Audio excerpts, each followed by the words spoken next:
Hi, I'm Ken Jr. and welcome to Train World TV. Here you'll find the latest and greatest in model trains. If you're a returning subscriber, welcome back. And if you're new to our channel, we're glad you're here, and I invite you to click the subscribe button and hit that bell notification so you'll never miss a video. Now, we'd also love to send you exclusive deals and special announcements that you won't find anywhere else. So be sure to sign up for our emails, TW Text, and stay connected with us on Instagram, Facebook, Twitter, and TikTok. Don't forget, you can shop online at trainworld.com for all your model train needs. Now, without further ado, enjoy today's video.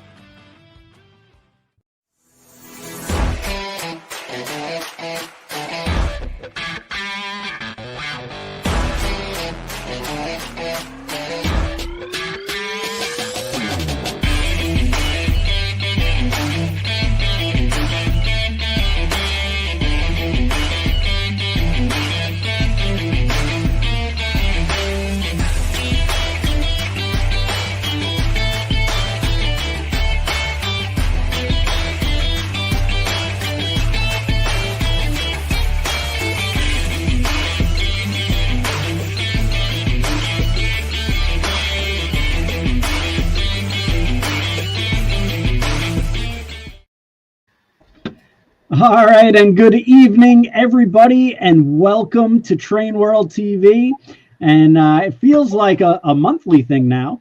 And we have Lionel here for a great night, along with Ken Sr., Ryan, Cori, both from Lionel Trains. And we're going to be talking about the October announcements and tons of new products, new announcement flyers.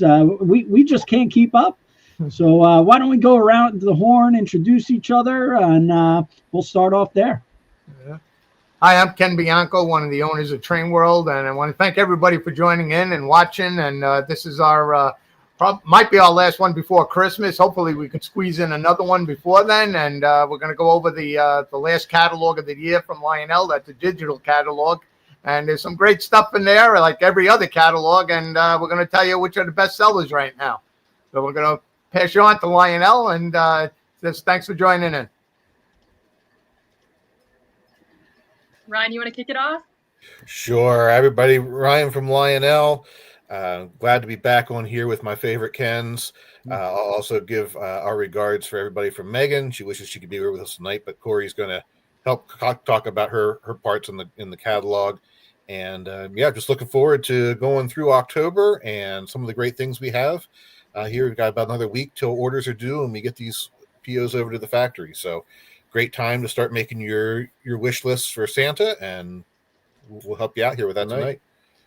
All right. And before we get into this catalog, because there's a lot of great items we're going to have to cover, I just want to do a few house cleaning items and keep up to date.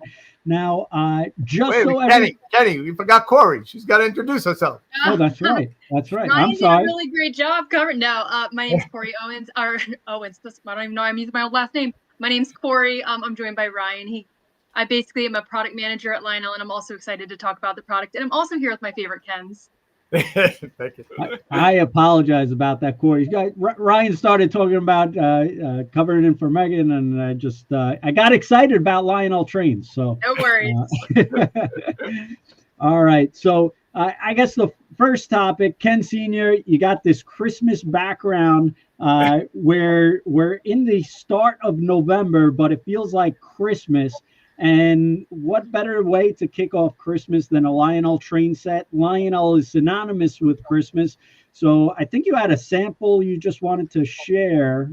I don't know if you... Well, this is the new 2025 Christmas boxcar for this year. And it's a beautiful decoration. This is a little different than your normal Christmas boxcars. You really went up to, stepped it up like 10 notches on this one. For pictures, it's artwork. This is a true piece of art. Beautiful car. Very nice. Actually, And I'm going to take it out of the box while everybody's talking, just so I can see it better that way. But it's a. And I see in the background you also got the peppermint set and also the Winter Wonderland. We're starting to get ready for Christmas here. My wife was ready. The night of Halloween, she made me take out the Christmas bins. So if you're not ready in your household, get ready. Get a Lionel Christmas train set. We have tons available, and Lionel is really making a great Christmas lineup.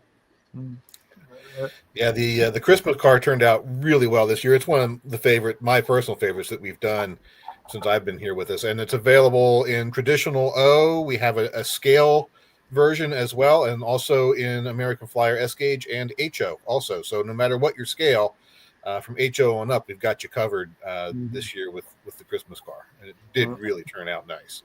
Mm-hmm. Beautiful. Yeah. And it's different pictures on each side too. I just realized that. I didn't even know that. Take it out of the box, it's got two different pictures now. But it is the kickoff to Christmas, without a doubt. And I tell you, I'm excited this year. We started decorating quicker and sooner, and now that I got grandchildren, I'm really excited. You know, I just want it's going to be a really good Christmas. It's going to be a Lionel Christmas. That's what it's going to be this year. That's right. And just so everybody knows, National Lionel Train Day is Saturday, December 6th. So if you're getting geared up for Christmas trains, and Lionel has a ton of participating dealers, and Lionel really does a great thing for this National Lionel Train Day, just getting trains picked up in gear, ready, and we're going to be doing it for at Trainland. We're going to host an event, so definitely stop by. It's the first Saturday of every December, so we're going to have be participating at Trainland, and we'll be doing a lot of special activities like that. And not sure if Cori or Ryan, you need to say anything on Lionel Train Day, or did we cover that? Oh, no, I think you covered it real well. It's just 2 weeks away. It's kind of hard to believe that it is less than a month. National Lionel Train Day is one of our kickoffs to the holiday season. All this talk about Christmas and National Lionel Train Day, I do want to take one quick moment and say thank you to all our veterans here as we are on Veterans Day. So thank you to all of you out there who have served and still serving. We can always speak for Lionel, and we thank you, and we truly appreciate your service. Well said. Well said. And all right, so we covered Christmas, National Lionel Train Day. Thank you to our veterans. And also, just wanted to cover, Ken Sr. and I made a special trip into the city, and we stumbled upon a great booth at Comic-Con, and we have a little reel going. We'll just share real quick. These Lionel train sets, Star Wars. They got the lasers going, they got the blasters going. It's just very cool sound systems they got in Lionel training. They got Darth Vader breathing, they got dialogue sound. I tell you, there's just so much going on in these train sets. And you can operate it with your cell phone. They are Bluetooth cell phone. They come with a little controller like these.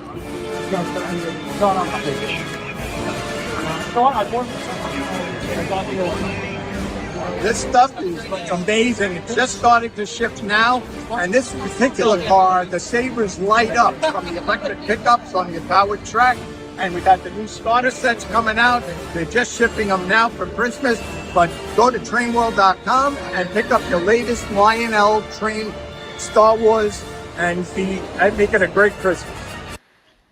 So big shout out to our marketing team and Anthony Wong for putting that together. And really, we went to Comic-Con. It was fantastic. Tons of excitement. And Lionel, their team, really did a fantastic job just promoting trains for the industry. And we truly appreciate it. And, you know, our biggest question that everybody talks about, how do we get more people into the hobby? And Lionel truly is living and breathing that and trying to promote to a different, fan base and a fandom. And Comic-Con, there had to be over 100,000 people in one day there. And it was just really neat seeing the people pass by and seeing trains and the Star Wars and people dressed up in Star Wars outfits. So it was pretty wild. And it was nice to see. And Howard and Mike Phillips was there.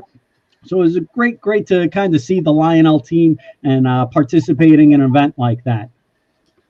Yeah. Next time, Ken, we want you dressed up. I tell you, you can do it, and you won't look out of place. That's for sure. There is another video with Howard Hitchcock, CEO of Lionel, and myself, and it's a lot longer. So I guess that's why they made it a shorter one for this. Here, tell Howard I didn't cut him out. They did it. Yeah, so we got the full video on Train World TV for YouTube, and you could check that out. But we stop off and we say hello to the Lionel team, and we cover a bunch of fun products. But that was just a quick reel that the team put together to promote the Star Wars. And last bit, before we get into this October new release, we're going to be doing a Star Wars raffle. We're going to raffle off this boxcar. And we got Darth Vader, and it's a Stormtrooper boxcar out here. So we're going to raffle this off. So put in the chat, let's see, hashtag Lionel Christmas and the state you're from. And we're going to pick out a lucky winner for this Star Wars boxcar. And it's really great. A lot of people have been getting into this. We actually just put in the Star Wars set on our other layout in the store, and the kids are having a blast with the lasers. And you think there's a battle going on in our store half the time. So it's lots of fun stuff. But the reason why everybody's here, since we kicked off that raffle, it's the Lionel October 25 catalog, and who better to cover it than Ryan, Cori, and the Lionel team? And we'll give it a kick. Yeah. Before you pull that up, Ken, you got it pulled up here. Well, I was going to say our first item up in there is a whole bunch of K4s for Pensy fans. Okay. And if you were out and saw us at Train Fest, we had our first samples just arrived for us there at the show. So I thought I'd show them off here on the show for anybody who didn't make it to Milwaukee last week now. But we've got a few of them here. The first one is what will be the all-new Diecast K4. Now, this has a 3D printed boiler on it, of course, so it looks like it's kind of glowing in the dark, but that will be all die-cast. This is all new tooling, new frame, new chassis, about the cab and a few of the details in the tender are really about all we kept from the original K4 tooling that we had. We went all new on this for both the die-cast and the brass hybrid K4s. And I'll try and do this to where you can see it here. But I've got one of the last run here as well. And one of the things you'll notice, if I put these sort of side to side and end to end, actually you'll see it better if I turn it around so it's facing the camera. Our old K4 was a little too big, and it really didn't have quite the right look. So we wanted to go ahead and correct that. See if I get these lined up about right. And you'll notice how the smoke box is significantly shorter, and the overall length a lot shorter here on the new K4 versus the old.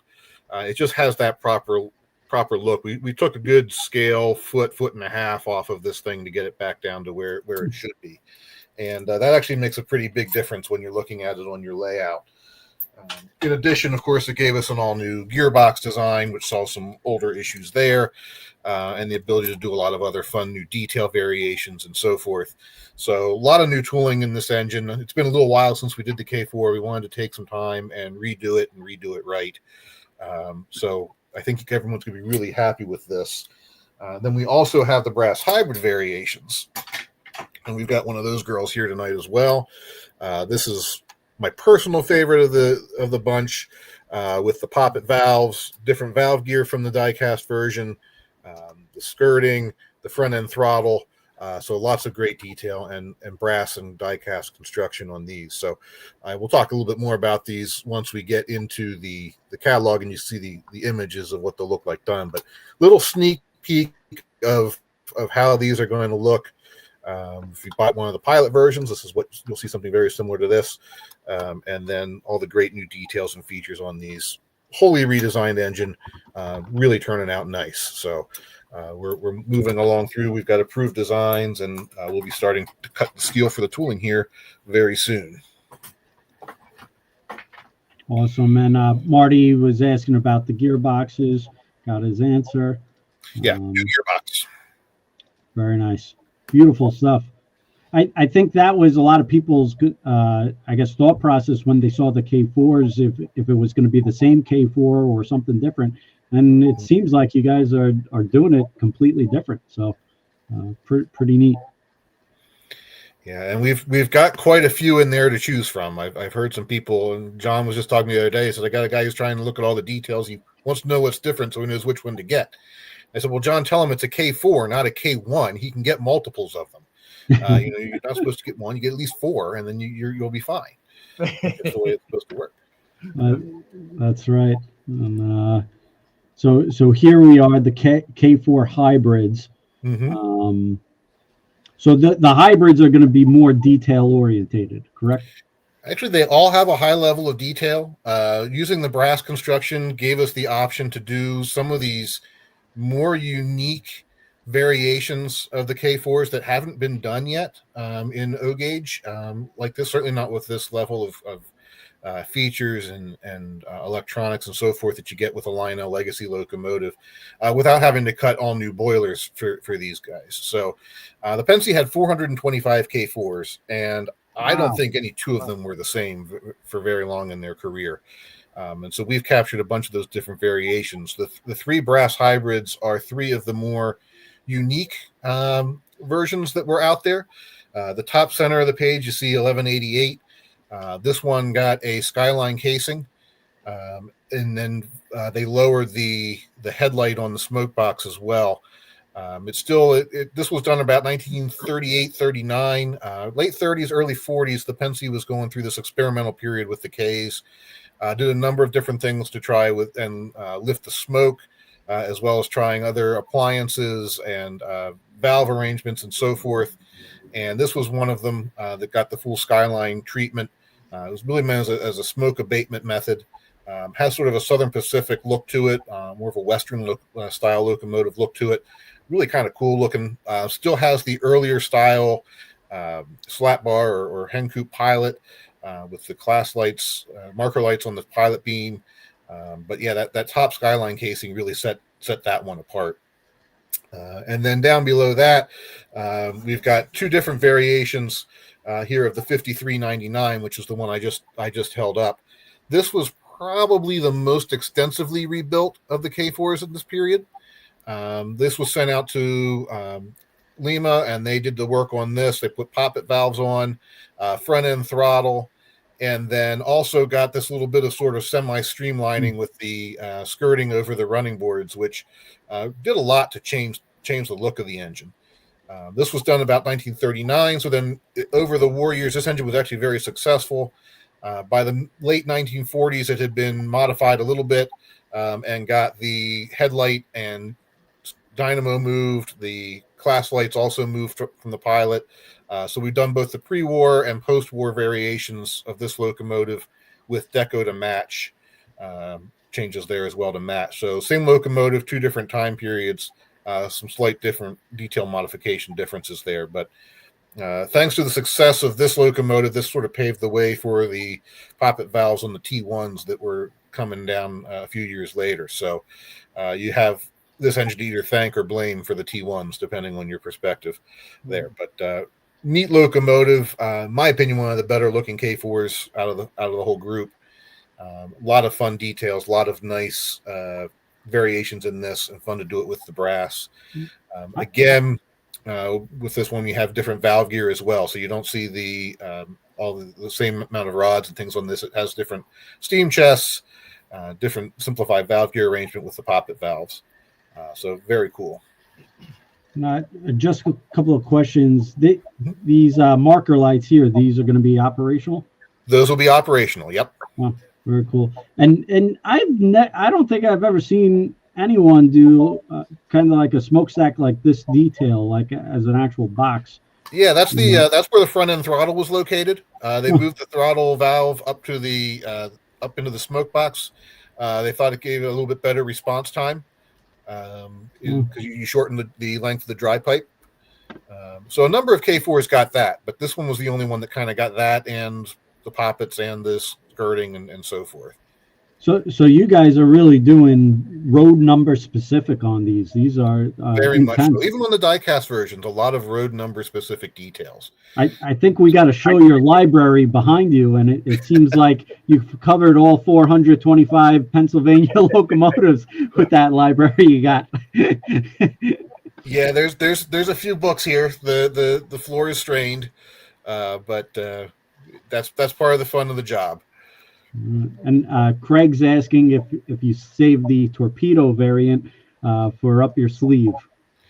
We definitely did think about doing the torpedo or some of the semi-streamlined versions. Ultimately, we went with this because those other engines have been done. And for the brass hybrids, I really wanted to do a variation that hadn't been covered before. Plus, I think with brass and you have all that extra detail, having some more of the standoff details in the different steam and sand lines and so forth draped around the boilers, I think that actually helps add to the character of the locomotives when they've got a little bit more going on. And so definitely a version of a streamlined K is something that would be in the wheelhouse for down the road. Now that we've got the chassis reworked and fixed up in length and new gearboxes, it'll be even better when we get to them. Ryan's got a built-in encyclopedia in his mind. That's beautiful stuff. Very neat. So we've got another variation here. When you talk smoke lifting, this one kind of got all the treatments. Got the front end throttle there and a little bit of a semi-streamlining, semi-skyline casing, and then these ridiculously huge elephant ear lifters to help pull the smoke up. There's also a plate. You don't really see it in this view because the ears hide it, but there's a plate between the pilot beam and the top and the bottom of the smoke box as well to give it even more of a streamlined look from the front. Really cool looking engine overall here with the 5099 and a fun variation to add in there. We've also got here on this page a set of our 18-inch aluminum passenger cars. These would look great with this engine or any of a lot of the K4s really, or your GG1s, your early diesels. You could put this train behind a lot of things. It's a short-lived deco variation that combines the really funky, crazy, lowy Fleet of Modernism scheme with the later change back to the Penske's original Roman-style lettering font. They weren't a big fan of the Futura lettering, so what you see there on the tender of the 5099, that lasted from about 39 to 41, and then the management said, "Nah, we got enough of that." So we switched back over to the other lettering style. So we've done the Fleet of Modernism cars plenty of times, but never really done that late, early 1940s variation before they really simplified things. So this is a fun set of cars, aluminum construction, detailed interiors with figures, flicker-free lighting. You've got the station sounds car with all the announcements in there for the Broadway Limited. Really cool set. And if you're a Penske guy and you like the aluminum passenger cars, definitely haven't hit those in a long time. So this is a great addition for you. I think this is going to be one of those engines where the pictures just don't do it justice. Once they actually come out and people see all the detail, people are going to be clamoring for them and really excited. But by that time, it's just going to be built to order and sold out. So showing that in your hand is pretty impressive. Mm-hmm. Yeah, they really are beautiful engines, and I'm weighing my decisions too on this one, like all the other Penske guys out there, of which ones do I need on the shelf. So even with the employee discount, it's still a hard decision. Well, Ryan, the between the brass and the diecast, there's like a $500-600 price difference, and quite honestly, I thought the diecast would outsell the brass because of the price, but I got 3-to-1 orders on the brass. Everybody's buying this brass, and this particular engine, the 5038 number, is the I don't know if it's a number thing or an engine thing. It's but that's the best-selling one of the brass Penske's and the Spirit of America. That's also the top of the food chain on these things. But it's a awesome. They're just surprised me. It surprised me. Everybody's going for the bigger ones, the bigger nut. Well, the difference in cost honestly comes from the difference in cost to us. The brass engines are actually a lot more expensive to manufacture, and they'll be produced in very limited numbers. And typically, we don't plan to rerun them. So that I think may also be driving some people hoping that the die-cast version will come back again in every few years, as K4s tend to do. But really, the brass hybrids usually don't have a long don't have many shots at the table. So if you like them, they're definitely worth grabbing. And I think the ones we've offered previously have likely held their value very well in that regard. But you can't beat them for detail and features. The features between the die-cast and the brass engines are all the same, and we've loaded these up as well. So you've got the legacy and Bluetooth control, you've got stack smoke, you've got whistle smoke. New for the K4s, we've added the kinematic drawbar and the force coupler there on the drawbar as well. So that helps keep the tender in close to the locomotive on the straightaways for closer coupling. There'll be a drop plate there as well. And then the force coupler automatically adjusts the labor settings in the engine. So if you're pulling a heavier load or going uphill, you'll hear the engine dig in and work harder with a deeper sounding chuff, heavier smoke output if you have the smoke turned on. Then as you're coming downhill or you uncouple cars, you're running lighter, everything backs off and gets lighter, just like a real locomotive would sound. So it's one of my favorite features that we put in these engines because it makes them, to me, come much more alive and simulate what you hear with a real steam locomotive digging in and working. And so you've got all of that in here. And again, of course, just tons of road-specific detailing on these, road number-specific detailing on these to make each one truly unique. Very nice. So we will do a pilot version, like you see here, for each of the brass hybrid versions. You'll get one. If you do the pilot, these are made without any paint or lettering. They're just given a clear coat at the factory so that the brass doesn't tarnish over time, and you can handle them without worry. But it gives you that nice look, very much like what you saw me hold up here earlier, just a really nice, pretty piece. But you still have all the same legacy features and so forth. Also, all the brass engines do have, like we do with our Vision engines, they do have the road number specific crew talk in there also. And then we did 3 fantasy what if paint schemes on these guys too. One in red, one in a dark green Lowy inspired scheme, and then one sort of in a combination green and Tuscan red with the striping. And these all turned out kind of neat. So if you like your K4s with a little bit more color, I think these give you 3 pretty cool options. They're all just so unique. Really neat. It's like 3 different engines. Yeah, 3 completely different engines. Yeah. You really need 4 of them, right? I think you do. I think you need at least one of each of the brass hybrids and at least 1 die-cast. Maybe 4 brass and 4 die-cast. I mean, if you're really serious about this. It would still be a tough choice. Mm-hmm. If you like color, we've got 2 fantasy schemes here. With the anniversary coming up next year, definitely wanted to do something patriotic. And then, of course, for Polar, Polar always seems to do well, and people do like a second engine to spare the Burke out there or to help just change things up a little bit. And so we did hybrid versions with both the Polar version and then the Spirit of America, really colorful. I gave the creative team carte blanche. I said, you've got all these templates to choose from. Pick which one ever design gives you the best inspiration for a fantasy scheme. And this is the version they went with. So I think it turned out quite nicely. Yeah. Absolutely gorgeous, that engine. That's the best seller of the brass ones for sure. And definitely think down the road, the Polar, you might see some fun matching passenger cars for your patriotic passenger trains too, if you wanted to. If that was something you were thinking about looking forward in here.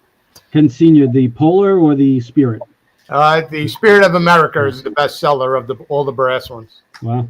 And then comes the 5038 Pensy, and just those 2 are kind of running neck and neck. But this particular paint job on this Spirit of America is it's a home run. Definitely a home run. Very nice.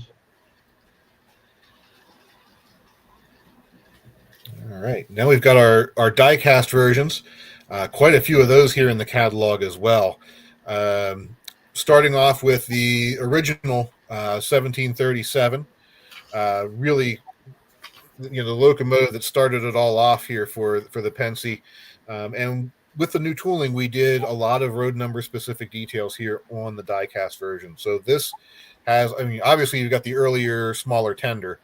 It's got its own unique pilot, the older style headlight. Probably the biggest change that you don't see right away is these engines weren't originally equipped with the power reverse. They had a manual Johnson bar. And so if you look at the running board here on this side of the locomotive, it's just nice and straight, very simple design with the manual Johnson bar. You don't have that step up with the power reverse there. Really set this engine apart from some of the other K4s, along with the other details that you'll get on that. And it's got the earlier pre-1930 style striping that people really love, with all the extra stripes and color on the tender and the cab. Makes that real sharp. Right below that, we've got that same paint scheme on a more traditionally detailed engine. This is your mid-1920s, circa maybe 1927 version of the locomotive, the slat pilot. You've got the operating marker lights on the pilot beam, operating class lights up on the smoke box. Those will be bicolor if you want to change from white to green. There, you've got the headlight in its normal position out front. Again, all the different striping, the more common details on the K4 there. The traditional pre-war look from the 1930s to the early 1940s. On the lowest of the numbered K4s up there in the upper right, number 8. Much more simplified paint scheme. Same detail set as what we saw at the bottom of the page on the 5495. But just a more simple paint scheme as things got a little tighter in the 1930s on the railroad. And then right below that, we've got the short-lived Lowy paint scheme as well, with the Futura lettering, and again the same details. So that would be a late 1930s, early 1940s era, before a lot of the details started changing over. Again, all the same great legacy features, whistle steam, and so forth on these that we mentioned: kinematic drawbar, force coupler, new tooling, new gearbox. And the road-specific details that we've been talking about here for quite a bit. Yeah, I tell you, a lot of people like the whistle steam effect. A lot of people like these little, and quite honestly, a lot of them just buy a new engine just to upgrade the feature set. Mm-hmm. You guys, even on like the long tenders, you have like the blowdown effect. So you're starting to offer these more features, and we see customers just upgrade their old units to the new units because they have newer features. Yeah, these are going to be have a lot to offer over the older versions of the K4s that we've done, both in features and in performance with the new gearbox and so forth. Then we've got 3 more here. These are the post-war variations. During the war years, one of the stories about this is they did it with women working in the shops. It was easier to service the dynamo by moving it to the front of the smoke box with the platform there. They also a lot of them got the cast pilot, which actually helped them out. The Ks were a little light up in the front, so adding the heavier pilot was something that they looked at earlier on as an improvement, not so much aesthetically, but for better balance on the engine. So we've got the 2 survivors here, 1361, done as we expect the restoration will probably be, sort of, and also the way it looked very much in its last restoration, sort of a pre-war style, mix of pre-war and post-war style deco with the post-war details. And then 3750 in the more traditional post-war lettering and paint styles, all green, spaced out Pennsylvania lettering on the tender, and the modern details. And then 5497 there in the middle, another one of these sort of unique variations, because the Pensy had standards, but they didn't stick to them very well.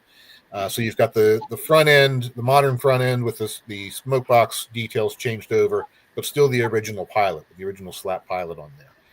And there are prototype photos that show 5497 made it that way to the end in the 1950s. So if you've already got some post-war K4s and you want to do something a little different, here gives you something to put in your layout and talk about. Yeah, Ryan, on these K4s, the 1361 number seems to outsell the others by far in the diecast. Why is it the 1361? Why is that number so special? 1361 was the locomotive that the Pennsylvania donated to the city of Altoona. It was placed at Horseshoe Curve for quite a number of years, from the early 60s, I think, up until about 1983, 81, 83, somewhere in there. They pulled her down and restored it in Altoona.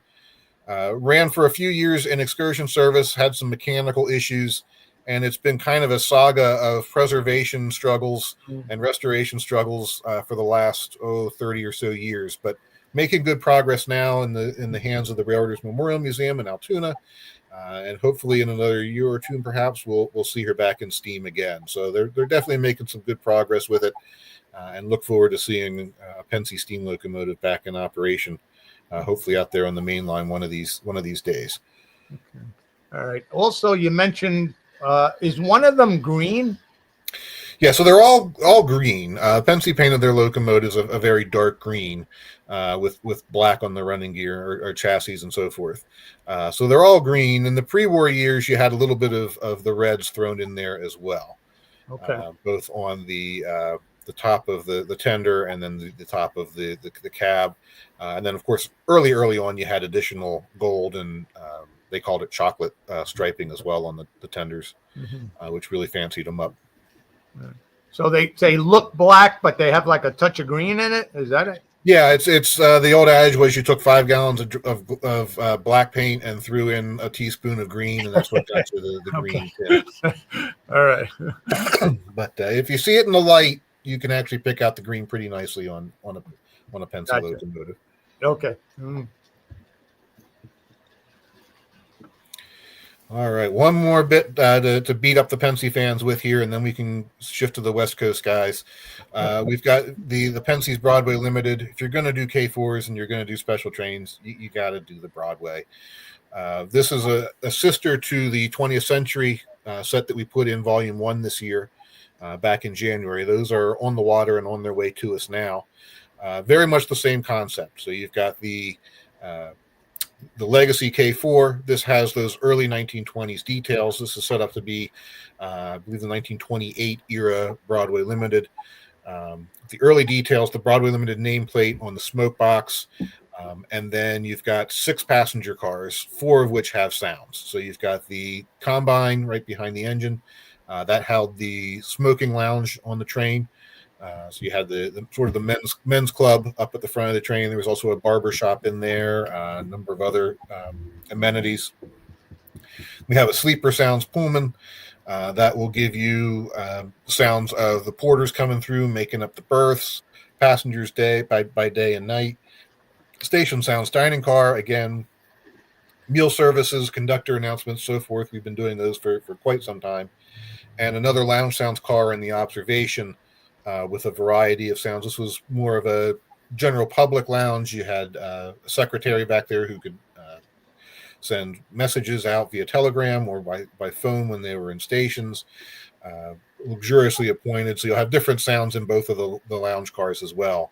And then you've got 2 additional Pullmans that don't talk but just have interior details and lighting.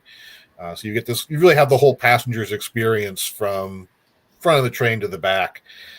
And just like the prototype, you could have this in the Broadway and the 20th Century and race them out of Chicago every day. Would have been a fun time to be train watching there and seeing that happen on a day-to-day basis as the 2 went head-to-head. But a fun train. If you like play value, this set's got it all over the place for a passenger train. And that early Pennsy paint scheme is kind of hard to beat, with the olive green trucks, the extra striping, the gold lettering and so forth. Just a beautiful passenger scheme in those early years. Looks rich, for sure. Very regal with the green and the pinstriping. Really neat. And then on the next spread, we've got some separate sale cars as well. So if you want to build up a set and don't want to buy the whole set in one piece, you could build the train a la carte. Or if you wanted to expand the set, you can do the Pullmans by themselves and build up to a 10-car train with what you have in the set. So we put the combine and the observation together. These don't have the sounds. They're just our typical cars with all the interior details. 2 different sets of Pullman cars, and then the Station Sounds dining car as well, which Separate Tail does include the sounds. Mm-hmm. So if you want to build a second section or build a la carte, we got you. Mm-hmm. All right. We'll start beating up the Southern Pacific guys here now. This set has gotten a lot of comments and buzz, at least on my end. I heard a lot about this one from several people out in Milwaukee. People were really liking the idea of the overnight set. Fantasy concept, but based on a real train. The Southern Pacific's overnights were less than carload, less than truckload service that they started really to help promote their trucking subsidiary, and continued to grow and grow. So there were dedicated trains to this overnight service on the Southern Pacific. They never painted the full train to match, but that's where Lionel and our imagination steps in and says, this would look really cool. A train blacked out in black and orange from head to tail would look really awesome. So we did that here with the new AC9. Lots of great details and features in this, which we'll talk about here over the next couple of pages. But also in the set, you get 2 PS1 boxcars. One of them has the freight sounds. So you've got the clickety clacks as it rolls along. Doesn't require any command control or anything like that. You just put it on the track and away you go. We've got 2 of our single sheath boxcars. The one there in the bottom corner was the way a lot of them looked in service, and then the one in the top was actually the original proposed paint scheme for these cars. There are doctored photographs of it in the SP records, but it was never actually applied to the car. They just did it photo only. But we thought, that looks really cool with the big wings and everything on it. So it looks like a Harley Davidson, really cool logo.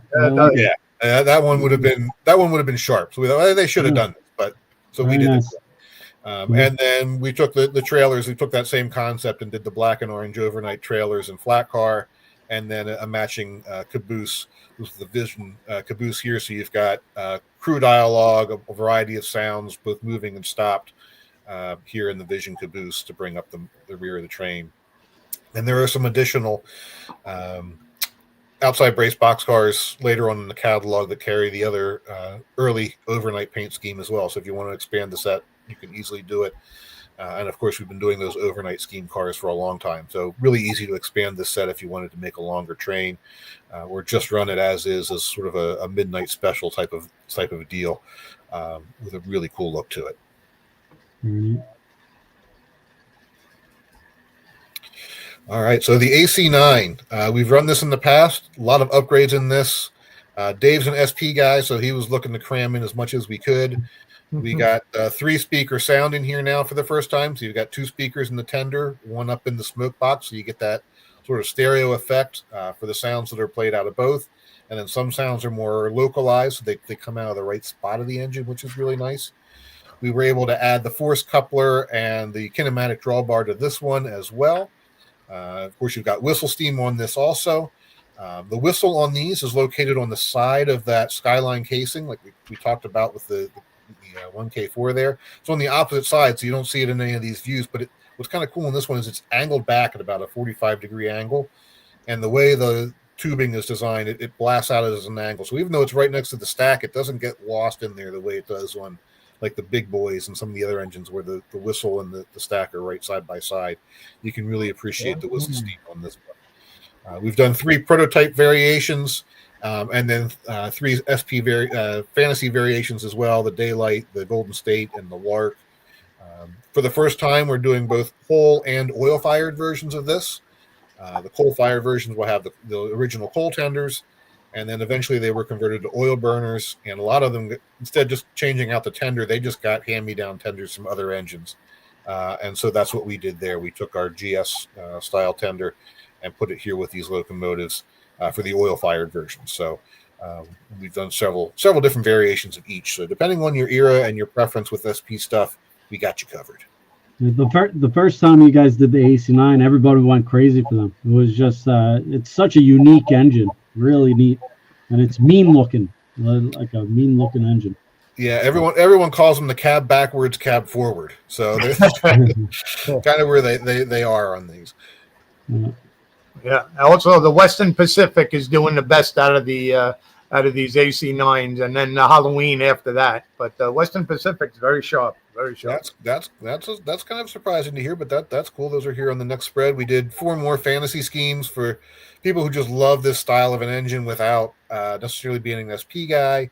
So we've got it for the Rio Grande, the Southern, the Western Pacific, and the Delaware and Hudson. My personal favorite is actually the Southern. I just think that green on that overall engine just looks awesome. Completely fantasy, but looks really awesome. Yeah. And the Western Pacific too, sort of based off of the fantasy GS6 that we did back in 2020. Really sharp paint scheme. So I'm not surprised that one's doing pretty well. Beautiful. And the D&H, that's a fantasy as well? It's a fantasy as well. We sort of took the approach of, had they bought an AC9 instead of the Challengers, what would it have looked like? Interesting. Cool. Kind of a different very railroad we don't hit too often, but something for the East Coast guys.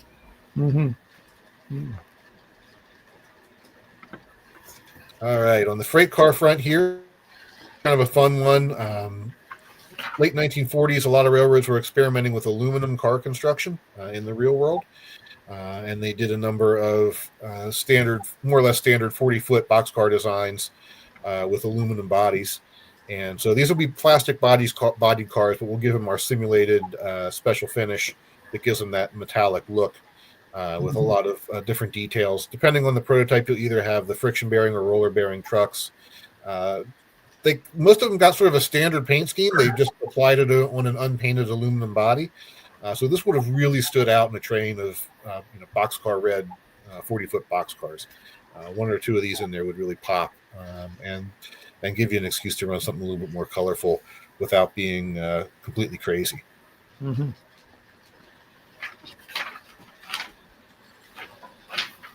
then, as promised, we've got some of our Lion scale 40-foot outside brace cars, 2 road numbers each here in a variety of different road names from all around the country. Bottom right there, you see the very simplified SP version without the big wings that they ended up going with. But that would be a nice match in with the overnight set. This was just done in HO scale, and everybody went crazy for it. So I'm assuming in O scale, they're going to go nuts for it. It just... not a lot of people do it in trains. So quite honestly, I don't recall it being done in O scale. So this is going to do very well. Absolutely. And if you wanted to roll your own Halloween train, man, there's your starting point. Just add an authentic Halloween train. Very cool. All right, Ryan, did you want me to jump in here? You want to? Yeah, you jump and run.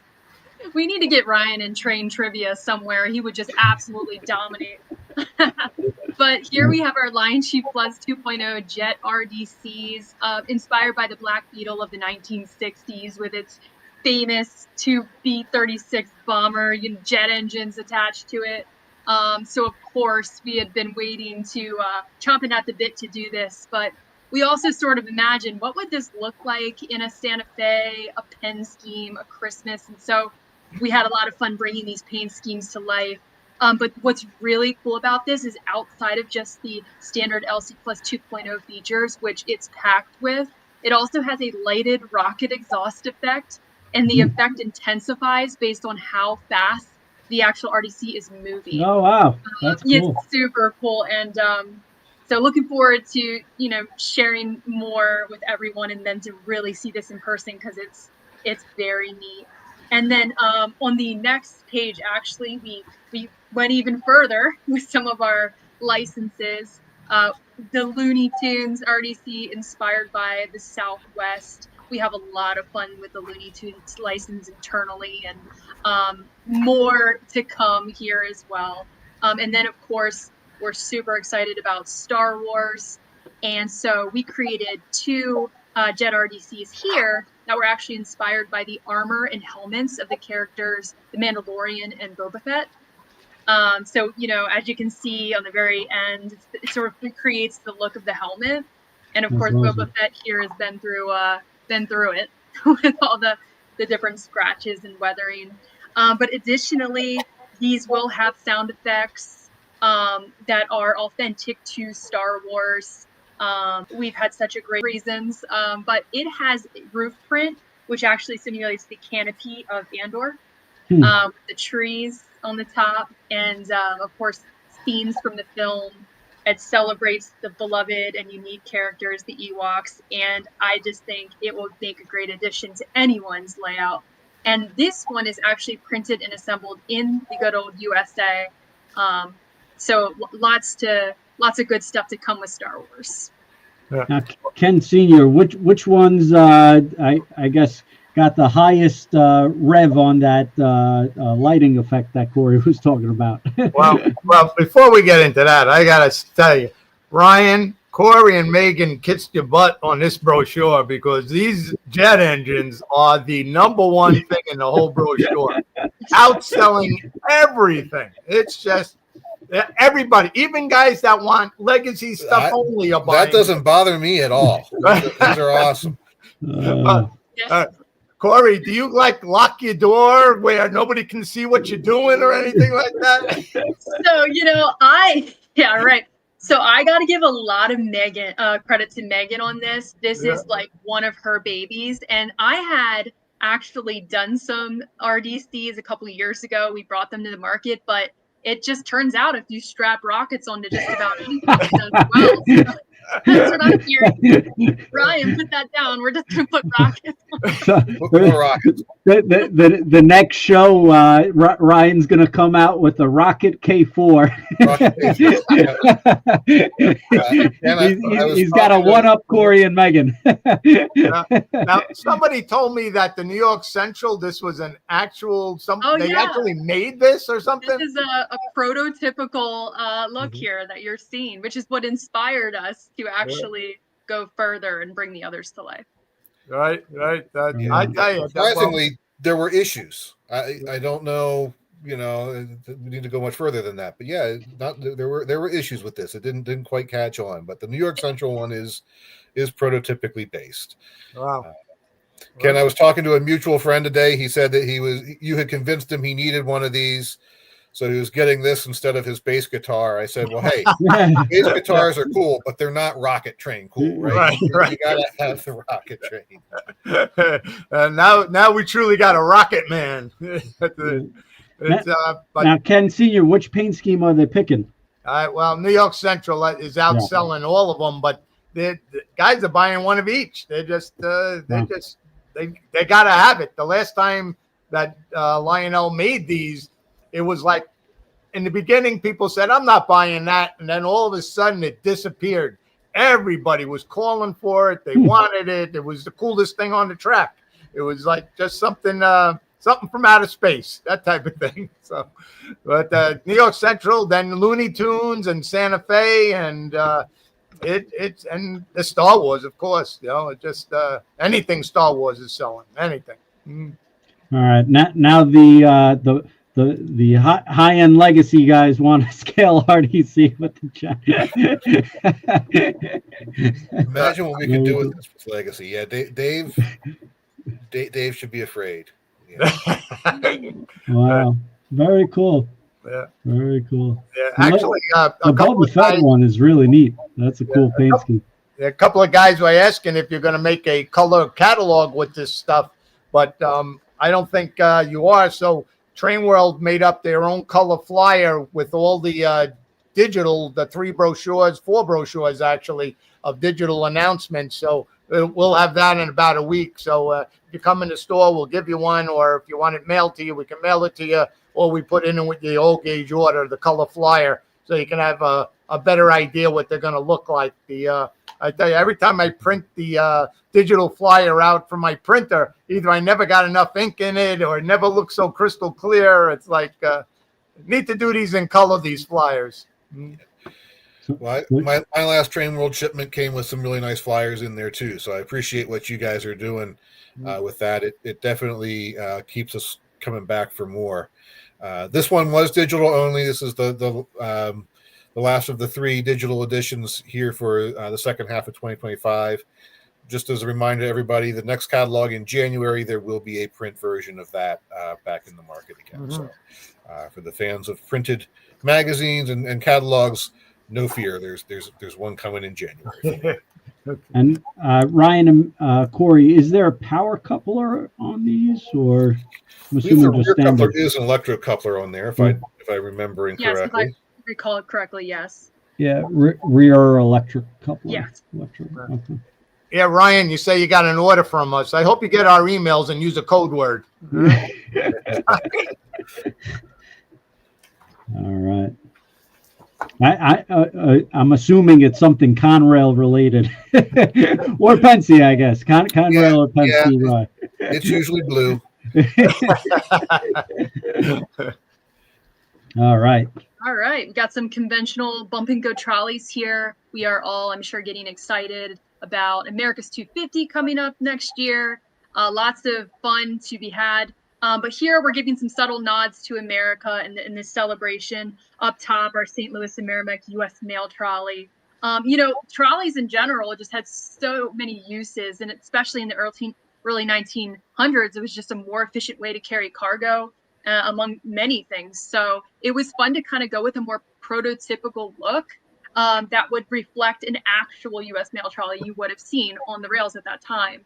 And then below it, a absolutely ridiculous and lots of fun American celebration trolley with, of course, an eagle, and the Statue of Liberty and all those iconic, images and those figures that you're used to seeing. I have way too much fun with these. This is the Liberty Bell. And when you put a trolley on your layout, because it is conventional, it'll zip, it'll go. So a lot of fun. We shot a video one time where we just took like 10 of these and put them on the track at the same time. And it was insane.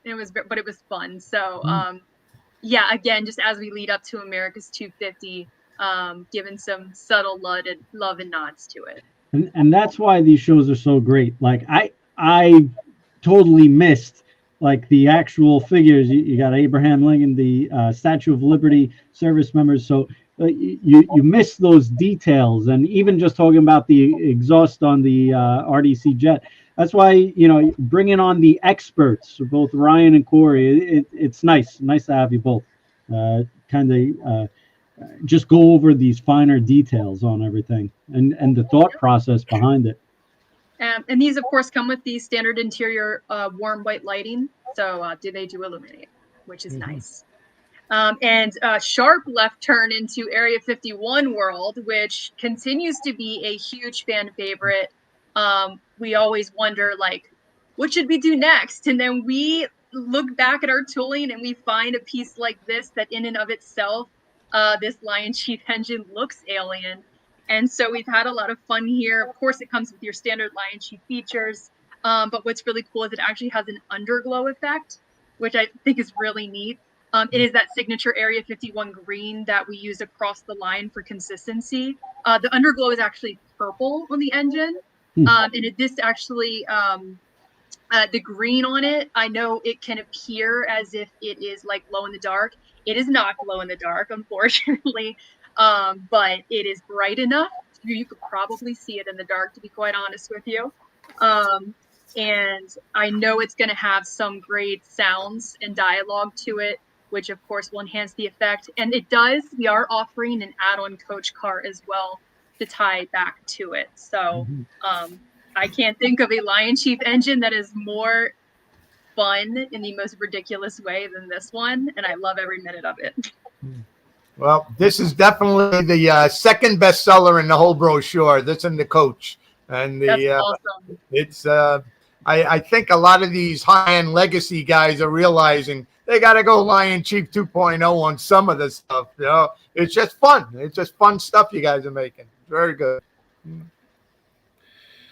And the Phantom coaches will have the underbody lighting on them too for the first time. So that'll be another fun feature. You'll have that across your entire train if you get a string of these. Very cool.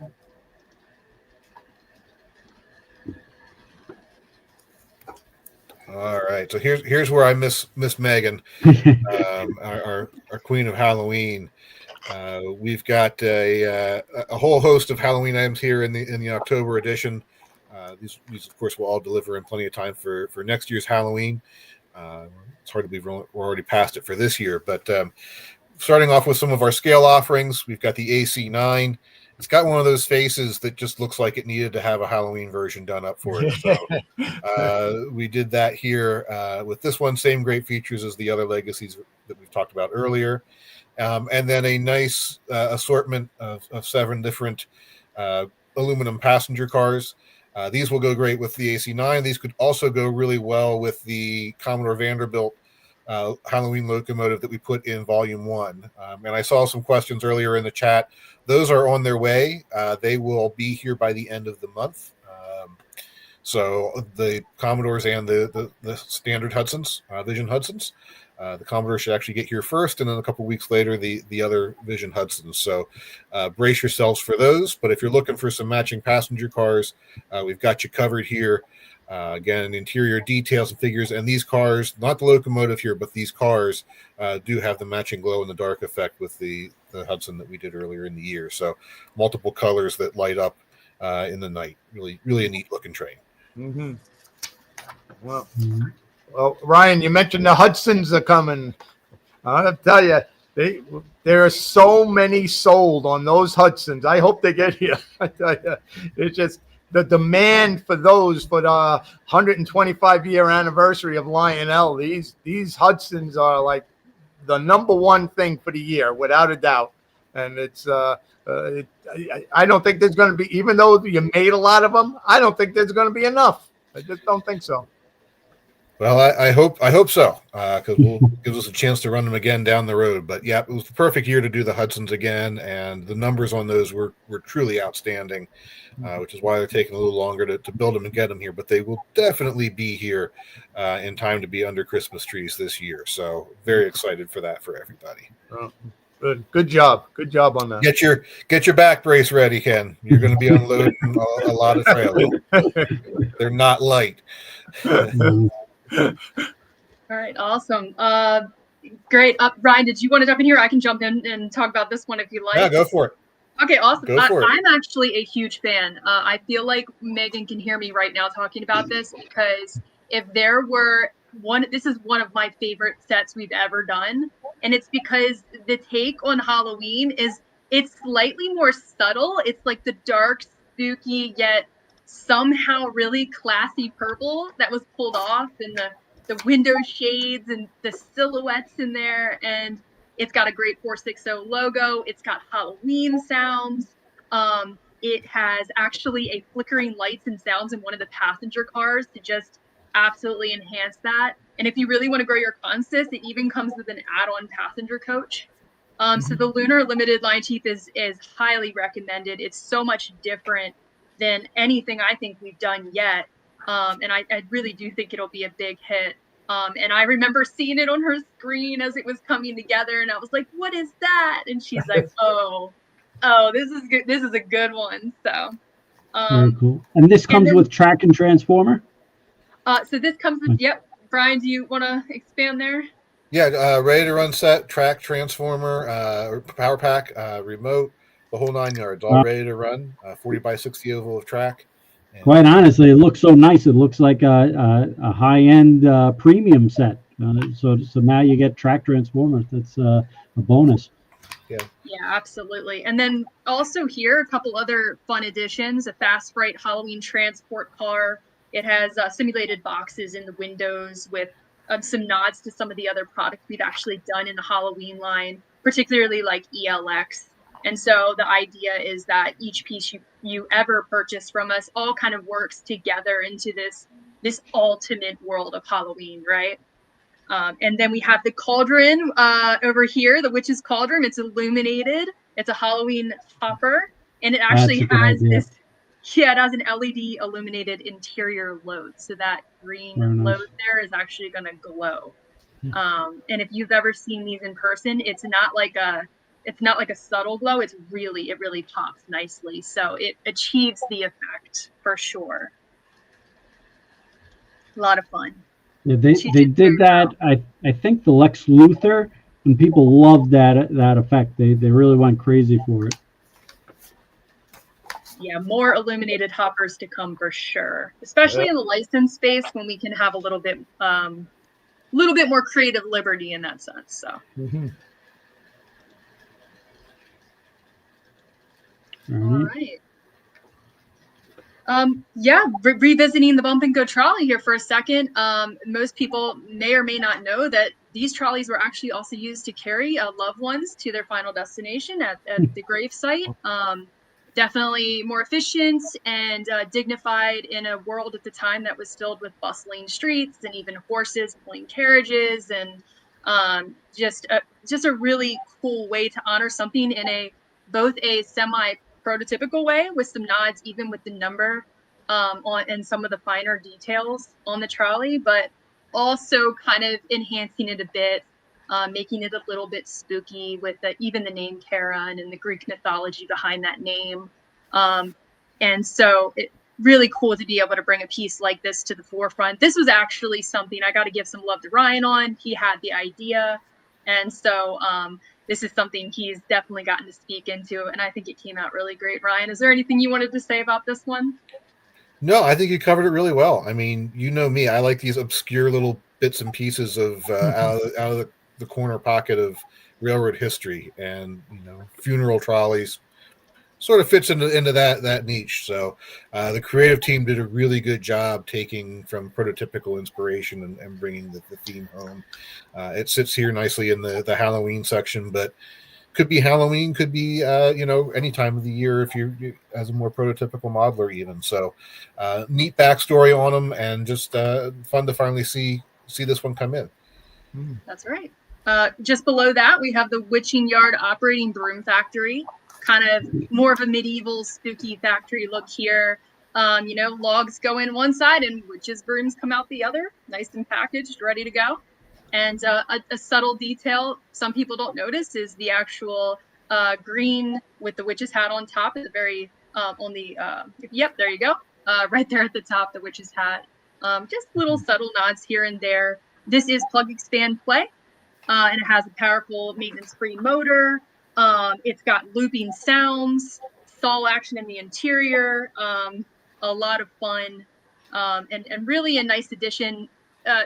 Easy to add to your layout without a whole lot of extra work. And I think the plug, expand, play line does that very well. For people who may not have a whole lot of experience, or maybe the largest layout, this is a great addition. Mm-hmm. All right.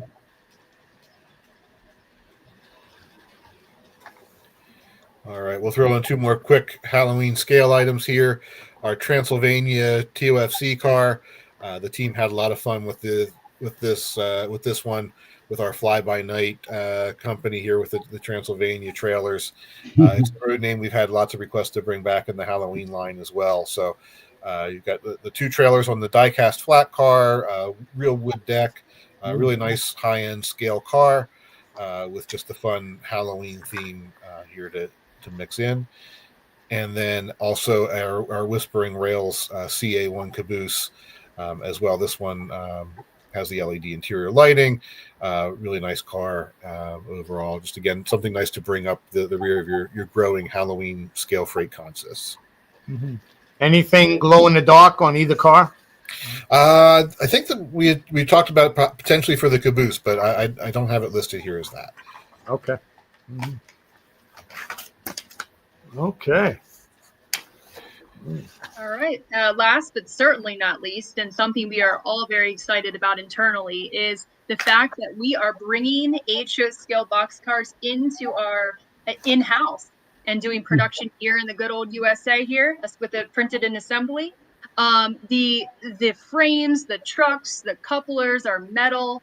The high level of detail we're able to achieve with our printers. We're able to create similar designs as what we've done in the O-Gauge line with anniversaries in particular. Some of these may be familiar to you. We've recently released. I don't know if you know this, but this year is actually the anniversary of Iwo Jima and Okinawa and those battles. It's their 80th. And so we were able to honor that. And then also with the Army's 250th anniversary, that is really huge. And we even celebrated the U.S. Navy's 250th anniversary. And let me tell you, this was a fan favorite, this Army and the previous Navy car. really can't wait to show people what we can do with these cars. And not just this, but this is really just a starting point for what we really want to grow into a much bigger presence here with HO. And Ryan, I know HO is your baby. Anything you want to add there as well? No, I think you covered it well. This is kind of a really fitting place to end up on Veterans Day too with these cars. Really nice that we will be adding HO into our in-house operations for more things to be printed and assembled here in the U.S. As you can tell from these, we're going to take a lot of inspiration from some of the popular things that we've done in the O-Gauge line, as well as new ideas and initiatives. There are a lot of licenses, a lot of themes, and especially with the year that we're looking forward to ahead, a lot of things that we're just proud to put our final stamp on here in the U.S. in our home office. We think that adds a lot and opens up some new avenues for us in the HO world as well. So very much looking forward to seeing this line grow in the months ahead. Very neat. And I actually saw a good amount of orders for the HO cars. A lot of people interested in that stuff. There we go. Very nice. Lots of stuff. All right, Ken Sr., what are your questions? Well, I tell you, what's hot this Christmas is definitely the Star Wars and the Peanuts. All this Peanuts Christmas and Peanuts Halloween, that stuff's been flying out. The Christmas box car is always the #1 car at Christmas time. The numbers are like staggering on that. And Thomas the Tank Anniversary box car, that's still doing very well. It's a when it's an anniversary, it always sells, no matter what. It just does. But and I kind of went through the top 5 as we were going through it for sure. And the Jets are the Jets. They're just gonna dominate everything. It's I can't wait to get one on the layout and running around. Oh, I just thought of something really catchy. That's dominating something. I mean, Cori, it's Lenny and the Jets. Okay. Like the song. Yeah. I think we could do some kind of reel with that. With the song Lenny and the Jets. Get Lenny bopped into the jet exhaust and stuff like that. So maybe we change the tone just slightly so we don't get in trouble. Yeah. Take it up a notch. Lenny. Yeah, exactly. I could sing this whole song. Wow, that would be a good one. But Ken, Dave and I will invite you on tour with us. That's right. I think that's a great opener for your concert, and I could see it. You guys playing it now. I think we need a repeat for that concert video, Rye. No. It's been a while since your last rhyme, the YouTube video realm. Nobody is asking for that, Ken. Nobody. I'm asking for that. I want to see it. I couldn't stop laughing the first time I saw it. I was like, this is unbelievable. So I think we need a repeat. Cori, make it happen, Cori. You know I can. You know I can.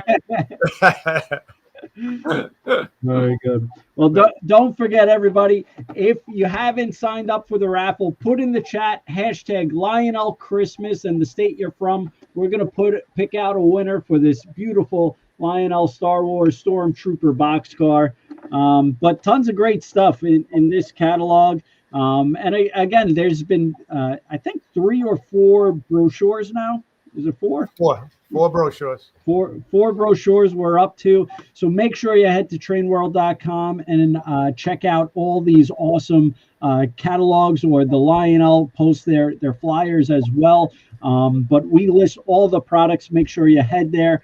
And again, the hot topics that I think Ken Sr. just did it recently, a video. I think he covered the Jets, the K4s, and I think there was one other item that was really, really hot as well. Area 51, the Phantom.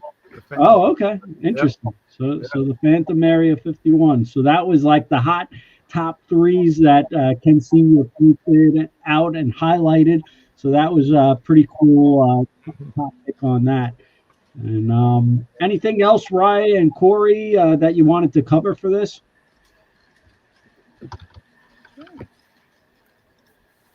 No, I do want to give a shout out to all the people who've been in the chat tonight. I've been watching the comments, and it's been one of the most pleasant and nice chats that I've seen in a social media chat room in a long, long time. So kudos to all of you all out there for keeping it positive and being happy and putting us in the right frame of mind as we head into train season. Yeah, and all our customers, thank you for your loyalty and your passion. And with the tariff situation, it was really no big deal, and it's still not a big deal. It's just you guys are not giving up your hobby for it, that's for sure. So everybody's buying like crazy and setting up their Christmas layouts now. Now it's like Christmas mode. Just start feeling the cheer out there. That's for sure. Yeah, it's always a pleasure joining you, and you guys have such a great attitude, and we love your ideas, especially the ones about Ryan, which I'll work on later for you. But it's just a cool thing. It's very refreshing, and you guys have definitely brought the holiday cheer. I'm feeling it. We're kicking it off. All right, and we want to show one last video for everyone, and we'll do Ken Senior's top Lionel picks. And big shout out to our marketing team for putting this together. Hi, I'm Ken Bianco from Train World, and we're going to tell you about the top picks of the Lionel October digital catalog. So the top picks, the RDC jet engine is by far the #1 item in that catalog. It's like they haven't made that in probably 10, 15 years. It was a sellout then, and now everybody's jumping on it. New York Central selling the best also. And the K4s, they got about 15 different built-to-order K4 numbers, and there's so many of them, but certain ones are definitely sticking out. The Polar Express and the Spirit of America. Great color scheme on that one. The AC9, the super high-end engine, the Western Pacific is outselling all of them right now. If you want to pre-order, go to trainworld.com, place an order, no deposit required, and then you're sure to get it at opening prices and sure to get your product. That's awesome, and big shout out to our guy Jimmy for putting that together. And one more reminder, National Lionel Train Day at Trainland, and also tons of participating dealers and Lionel as well doing a huge event Saturday, December 6th, 2025. So make sure you head there. And don't forget, make sure you head to trainworld.com, and we have the Lionel October 2025 catalog. All the products are listed. We're taking pre-orders, and it's all there, and it's easy to filter, and we're going to get it out to you. And tons of HO product, O-scale product, tons of stuff to pick from. All right. And also, I think Ryan's having Thanksgiving for everybody watching right now. So just head on over to Ryan's house. No, I said everyone watching needs to send me mashed potatoes and gravy. That's what I said. Yeah, Ryan can be bribed with gravy for sure. Well, sounds nice. And we want to thank everyone for joining tonight. We really appreciate it. And big thanks to the Lionel team, Cori, Ryan, and the entire Lionel team for doing a tremendous job and always being willing participants for joining our show for this new October catalog preview. Do appreciate it. And Ken Senior, keep it up with the top picks. People are loving it, and the post-war, the pre-war, the new stuff. It's all good stuff. Everybody loves Lionel, and you discussing it. So really appreciate that, and thank you everyone for joining us. Have a great night out there, and happy holidays, happy Thanksgiving, Merry Christmas, and we'll see you soon. And don't forget, get those Lionel train sets out and get them going around that Christmas tree. Thank you, everyone. Have a great night. Okay. Yeah.